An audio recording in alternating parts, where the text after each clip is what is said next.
کہ اس ملک کی سیاست و حکومت کے ساتھ ہمارا جو تعلق ہے یا ہمارا جو ان کے ساتھ رشتہ ہے اس کو چند باتوں کے حوالے سے سمجھ لیجیے۔ ہم جمہوریت کے مؤید ہیں بمقابلہ مارشل لا کے۔ مارشل لا اس ملک کے لیے سم میں قاتل ہے۔ اس معاملے میں میں مولانا مودودی کا ہم نوا ہوں، ہم رائے ہوں، صرف اس فرق کے ساتھ کہ مولانا مودودی نے اگلا قدم اٹھایا، بحالی جمہوریت کی تحریک میں اپنے آپ کو اور اپنی جماعت کو بھی اسی کے اندر جو ہے شامل کر دیا، اپنی قوتیں، اپنی توانائیاں۔ الحمدللہ کہ ہم نے یہ نہیں کیا۔ جو بھی ہے، جو صلاحیت ہے، جو قوت ہے، وہ اس کو بنانے، یہ چاہے چیونٹی کی رفتار سے آگے چل رہی ہو تنظیم، ہم نہیں کہہ سکتے کب اس میں تیزی آ جائے، لیکن لگا ہے اسی پر۔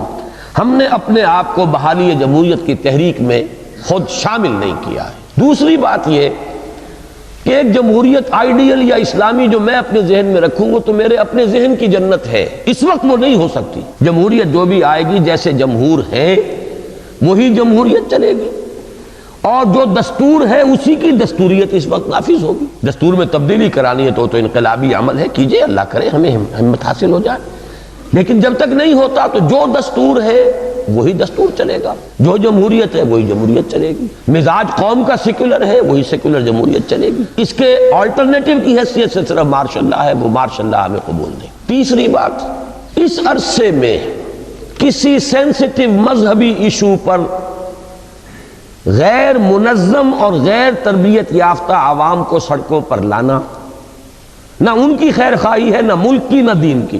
یا تو آپ نے تربیت دے لی ہو، منظم کر لیا ہو، یہ تو ہم نے بھی کرنا ہے، ہمارے سامنے بھی پروسیس یہی ہے، لیکن اس کی پری ریکویزٹس ہیں۔ منظم تربیت یافتہ، غیر منظم موب کو، غیر تربیت یافتہ لوگوں کو کسی جذباتی مسئلے پر، مذہبی مسئلے پر سڑکوں پر لے آنا، نہ ان کی خیر خواہی ہے، نہ دین کی، نہ ملک کی۔ ملک میں سیاست کی گاڑی کو پٹڑی سے اتار کر جمہوریت یا دستوریت کے مارشل لا کی طرف لے کر جائے گا۔ لوگوں کا جانی اور مالی نقصان ہوگا، حاصل کچھ نہیں ہوگا، دین بدنام ہوگا، تینوں کو نقصان پہنچے گا، فائدہ کسی کو نہیں پہنچے گا۔ ان تین اصولوں پر ہمیشہ میری بات کو سمجھا کریں آپ حضرات۔ اس میں چوتھی چیز اور جزوی طور پر شامل کر لیں تو وہ یہ ہے کہ جمہوریت کا ایک تقاضا یہ ہے کہ دو جماعتیں موجود، اپنی جگہ پر منظم ہو، مربوط ہو، ڈسپلن ہو۔ دو جماعتوں کے دو پہیوں پر جمہوریت کی گاڑی چل سکتی ہے، اس کے بغیر نہیں چل سکتی۔ یہ ہے کل صغرا کبرا ہمارے اس سیاسی موقف کا، سیاسی مسلک کا۔